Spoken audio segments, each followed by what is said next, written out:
Hey everyone, welcome to another live coding, where in this one we're going to do some Bob Rossing. Or rather, we're going to take Bob Ross paintings and we're going to segment environment details in them, or environments in them, such as rivers, trees, mountains, and sky. So yeah, let's start by looking at the data set and how it actually looks like. It's very fun little data set that you can find here on Kaggle. And as you can see, it's about 250 Bob Ross paintings, which has been, they've created a mask for each of them. And we can see that the mask has these different labels. So we have sky, tree, grass, mountain, rocks, all of that good stuff. So what we're going to do is read this into PerceptiLabs, and we're going to try to do multiclass segmentation on it and see how well we can draw with our segmentations. Let's see. So looking at the data as well, we can look in here. The problem is the images you can see just fine. The labels are a little bit harder to see. They're mostly black. And what the labels actually are is, well,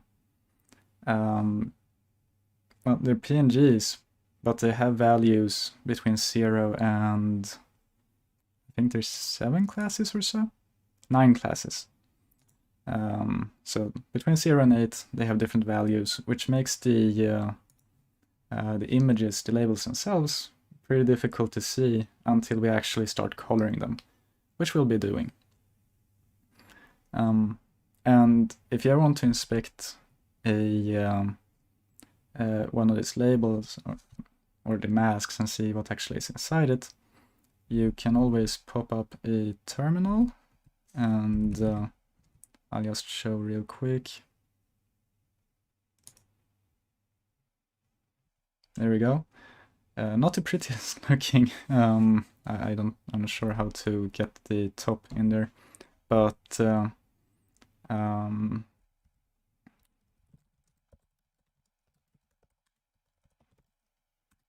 I just do like this, and we can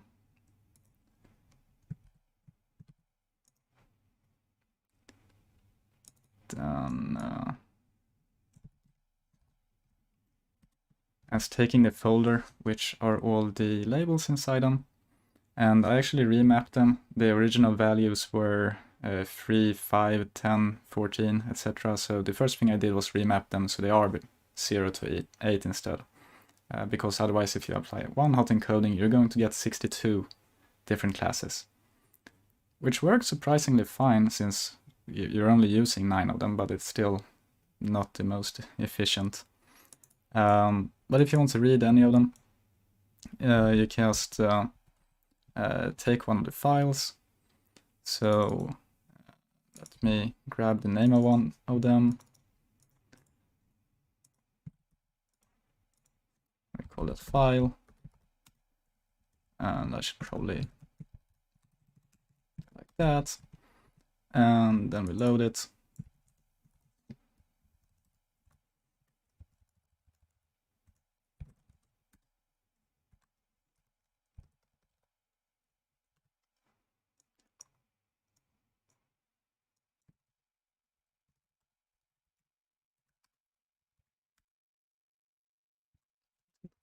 As well,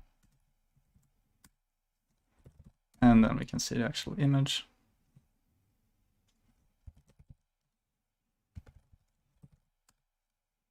Which is empty.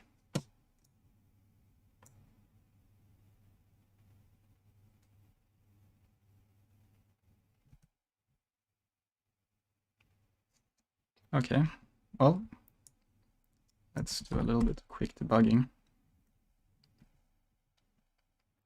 That looks about right. And why are you not being read? Okay, I'll come back to this one afterwards. Anyway, what you're going to see is a bunch of zeros to eights, essentially. But if we jump over into PerceptiLabs, we'll be able to see that as well, but actually visually. So I already loaded in the dataset on this in a Docker client, and it's gonna upload the CSV.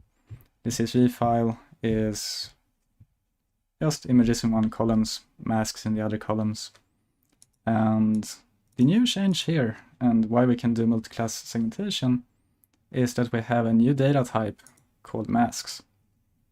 So you can select this, and it's no longer going to treat your images as images, but instead as multiclass masks, or binary masks if you only have a single value inside them. And this way you can get those, so before when you had images, you would either just get 224 by 224 by 1 or by 3 if it was RBG, but now you're going to get 224 by 9 in this case, or even more if you have more classes.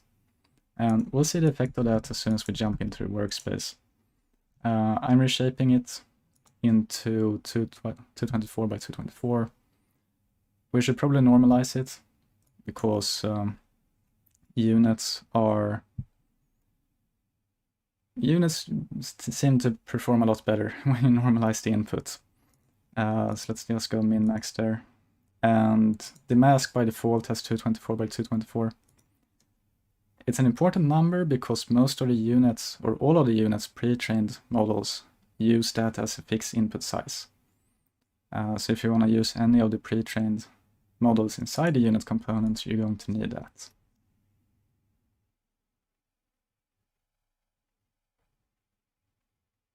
All right, so now we loaded it. And here we can see the masks a little bit clearer. And we'll see them even better when we're inside of, when we run tests on them. And as you can see, we now have 9 dimensions instead of just 1 or 3 as is usual for images. But I'm not going to change anything on this. I'm just going to run it, and we can see how well it goes, and then we can take it from there. I'm thinking we probably want to use a backbone, but let's start like this. Oh, one more very important thing. Last time I showed a unit in live coding, I said very specifically that you wanted sigmoid and not softmax. That's for binary classification. So if you're using the dice function for binary classification, meaning you only have 2 classes here, use sigmoid, because otherwise you're going to get a bunch of zeros. If you're using multiclass segmentation though, you can still use sigmoid if you want. It might work pretty well. But we're going to treat this just like any classification problem, meaning that we're going to run cross entropy on it, and that works really well with softmax. So we're just going to stick with the standard softmax here. So let's run it, swap over to that cross entropy, and then see how this goes.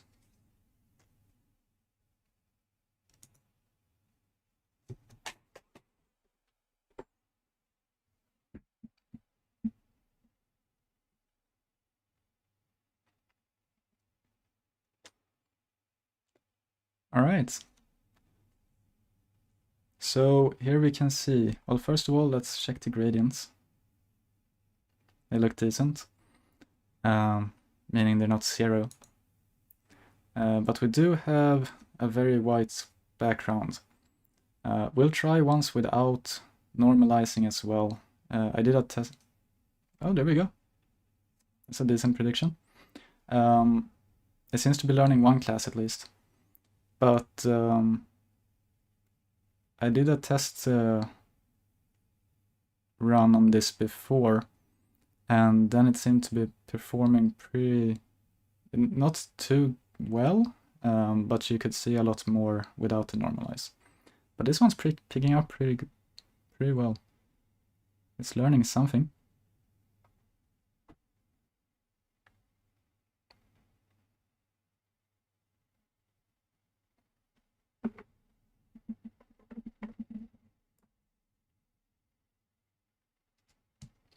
You can see in the prediction overlaid with ground truth, the input images in here are colored as grayscale.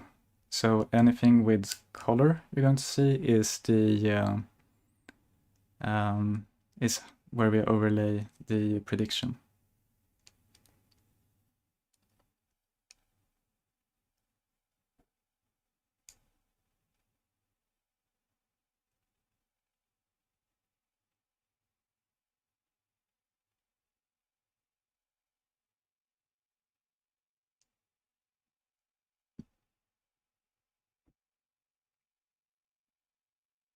All right, a good one to end on as well.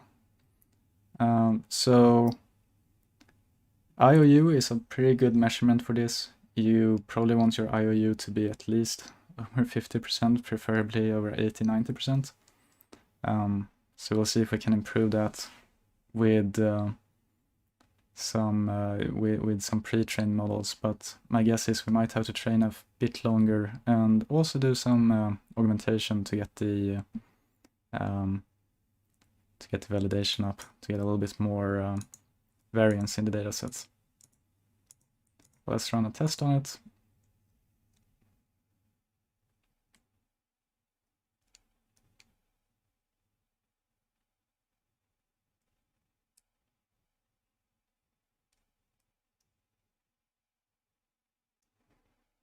All right, so here we see the best and the worst of our segmentations.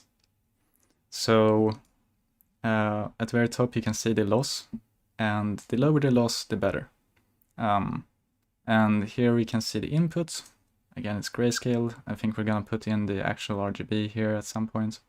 You can see the targets, where it looks like here we might be predicting trees and sky. And then we have the prediction, which is not too far away from the target. And finally, you have them overlapped. I seem to be getting this square pattern when running segmentation on this data set. I don't know if there's something in the images which pops out, or if it's some weird pattern in the prediction. But we can look through them here. So we learned some classes, but clearly not all of them. And we can scroll all the way through to get to the very worst example. The first 5 are the top best examples, top 5, and then we get to bottom 5 examples. Okay, so let's go back to the workspace and try out with a VGG. Or any backbone really, but the VGG is nice and simple.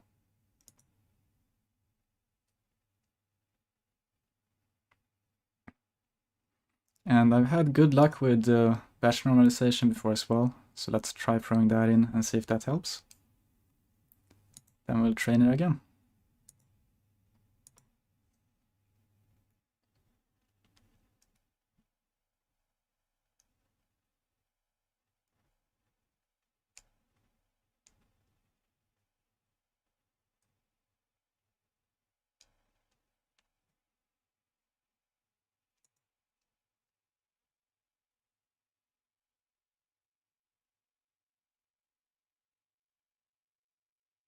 Oh, the prediction is looking interesting, that's for sure.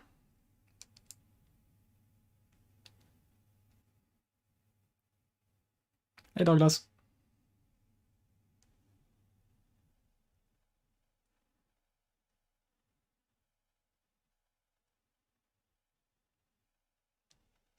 It's having a lot of difficulty with this image for some reason. But the IOU is far, far better already. IOU, oh, the gradients though are... The gradients are decent until we got here, and then they exploded almost. And then they went back down to being relatively okay. Not sure what happened here, but the training's still going pretty well. Where was I? Oh right, the IOU. Intersection of union. essentially it's a different measurement. It's a way to measure the accuracy without measuring the pixel accuracy. And what you do is you measure how well the different objects overlap where they should be. So 100% and all your classes, all your class objects will overlap the position they should be in perfectly. 50% you have 50% drift or misclassification, misplacement, and 0, nothing is where it should be. The reason why you're looking at IOU instead of standard categorical accuracy or pixel-wise accuracy is because in many of these segmentation cases, there is a huge class imbalance between the different pixels. Imagine, for example, you're classifying sun and sky, or segmenting sun and sky. You're going to have like 5% sun and 95% sky, meaning that you will have an incredible accuracy if you predict everything as sky. Silly example, but that's the principle behind it. Why you don't want to use pixel accuracy when you're doing segmentation. Alright, that went a ton better. Again, 50% IOU is not the best, but it's far better than the 0.14 we got before. So let's run a new test on this one.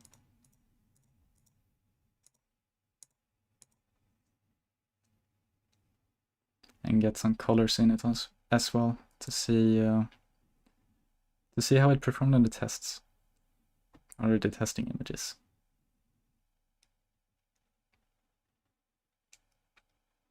All right, it's actually classifying some, or predicting some different classes now. It seems to be predicting the wrong class. So it got the sky and the trees correctly, but the water, or whatever this orange part is misclassified for the most part.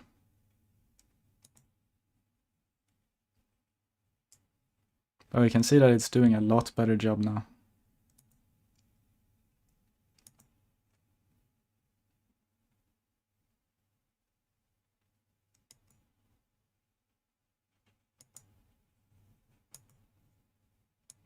And here we have the worst examples where we can see it's not... I don't know if it classifies anything correctly here.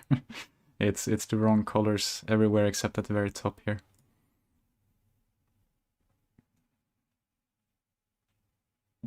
Alright, so if we let this one train for a while, we're probably gonna get some pretty decent performance out of it. I'm always curious to try the AttentionNet as well, to see how that one performs. So we can give that a try.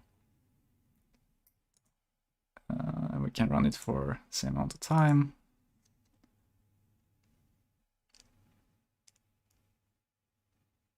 So the AttentionNet, attention in general has become pretty popular with the transformers coming in, although it was somewhat used before that. But it's using a attention layer, which gives focus to different parts in the images. It's a trained layer like any other, but it can help if you have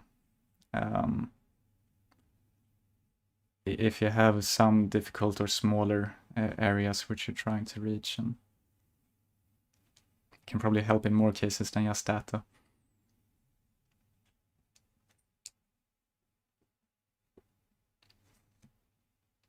It's always interesting to see the performance differences between the AttentionNet. I think for transformers at least, the general consensus is that they outperform normal convolutional networks, even on vision now, as long as you have enough training data. I don't know if that can be said for just attention in general though, or if that's more local to transformers.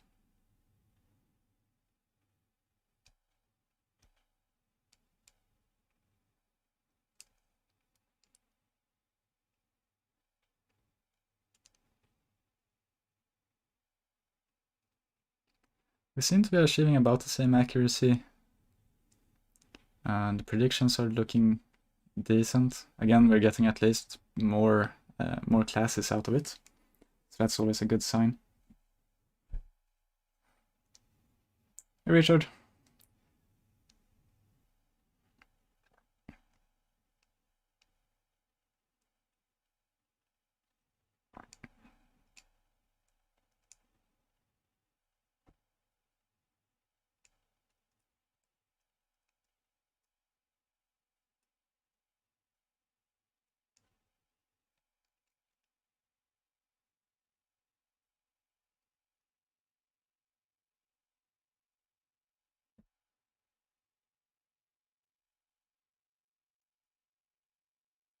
All right, let's check the test.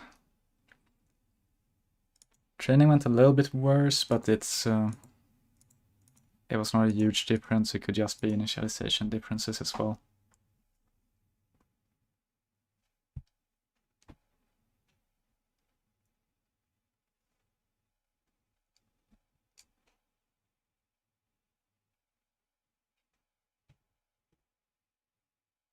All right.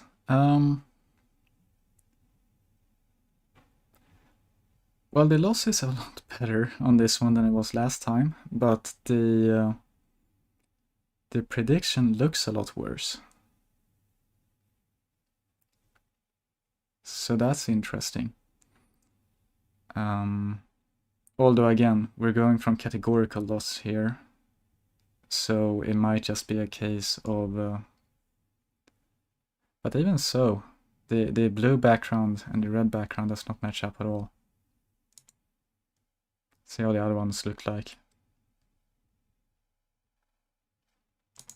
Yeah, I'm not sure what the case with this one is.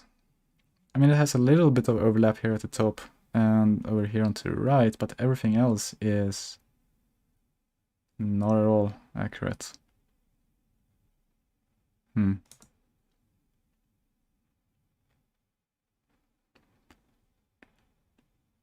Here it's matching the top part, but not really anything rest. It got the shapes decently, so that's cool. The fact that it's getting the classes not so well could just be that it hasn't trained enough. It realized that, I mean, obviously it's going to do better as it trains, but it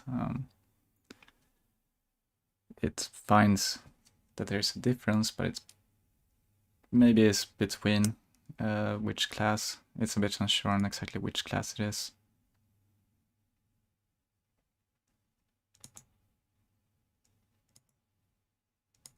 Yeah, no, the normal one performed far better than the attention one.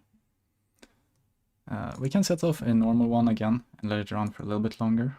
Let's see if we get something more substantial from it. And before that, one important difference. So this change is coming out on Tuesday next week, and you'll be able to do multiclass segmentation as well. Important thing if you've been doing binary segmentation so far, obviously that's still in the tool. Obviously you can still use, I wouldn't recommend you to use image as target if you're doing segmentation in general.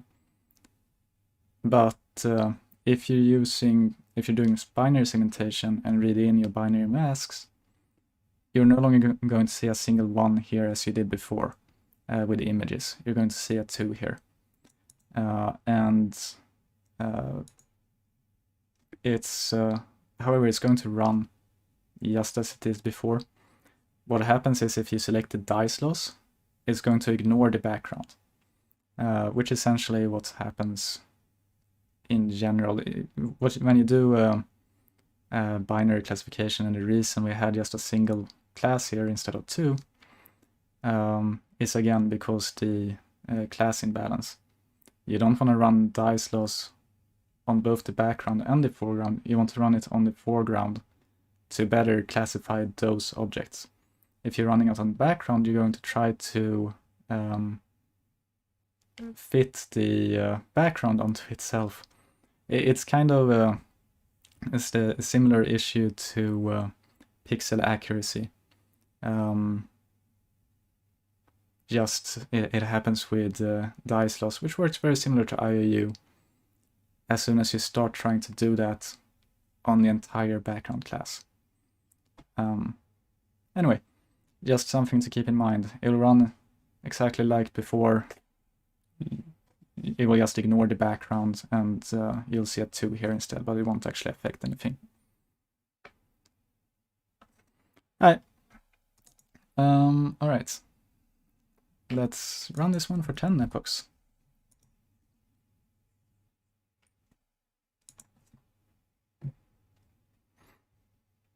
Thanks, FDR. Nice that you can make it here.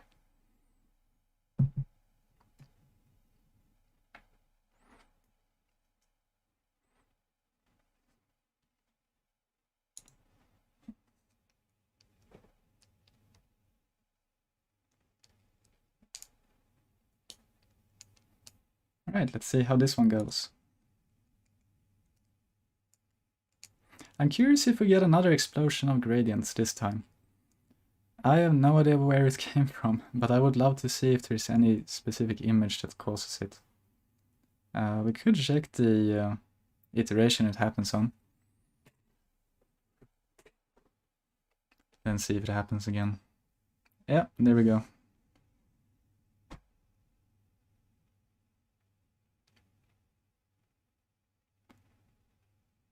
Happens at the very end. And by the very end, I mean the very end of the epoch.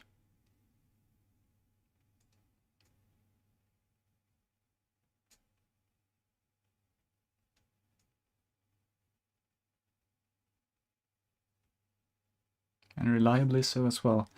It looked like, just from a glimpse of it, it looked like the ones which had a lot of a single class in it. Let's see if we see it again. It looked to be a bunch of clouds there.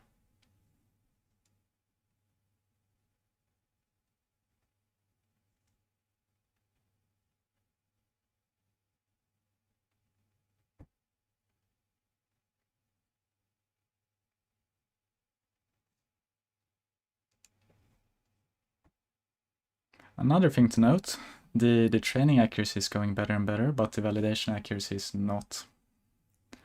So even if we do end up getting some pretty good predictions here, we might need to do something to fix the validation. And we can do that by either adding a dropout. I was thinking if that's inside of the conv component, we'll need to check. But otherwise, augmenting it and adding some more variance to the dataset. That could help as well.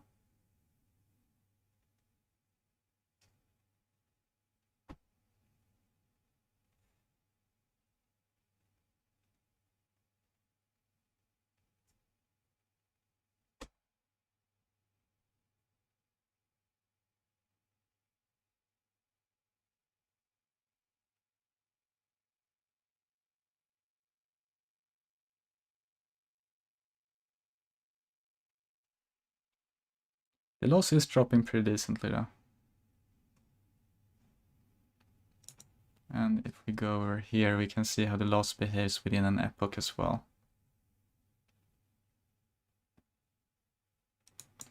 As long as the general loss is going down, we're pretty happy. It looks like the validation also picked up here at the end.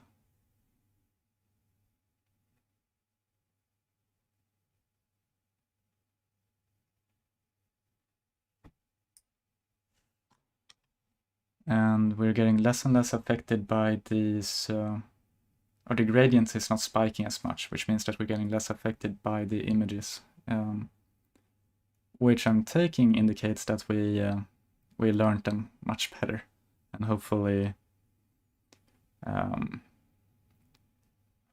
can generalize better on them.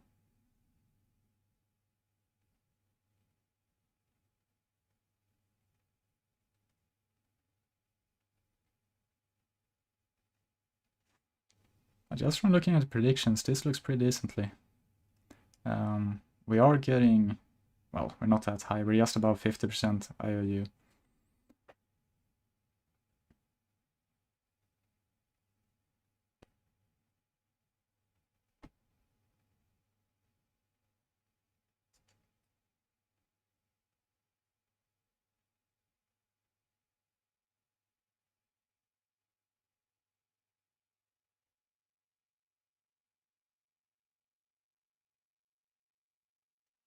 It's painting it pretty good. I'm hoping it's the right class it's overlaying. Let's see here. 53, 43. I think, well, the training is definitely better. I think the validation is a fair bit better as well, but I don't recall. So let's run on the same testing data.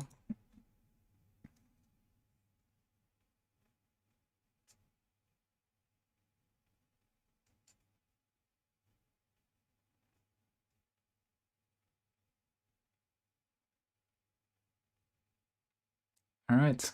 Okay, so first thing to note, we don't have the same image, meaning that there's another image that is the best performant, which would be this one. The IOU on the test is about the same as the validation, which is expected, but good still. And the targets looking more and more accurate with the prediction. We should write the IOU here as well and not just the loss. For binary segmentation, the loss was very natural to have here because it's approximately the same as IOU.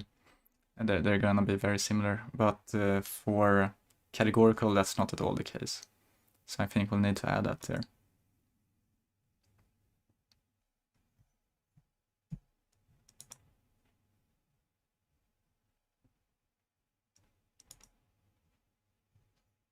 All right, we're still drawing some different colors. Have a little bit of difficulty. Again, we find the mountain.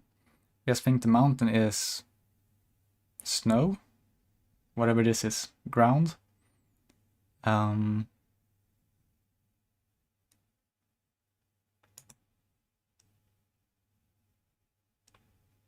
we're coming into the worst ones.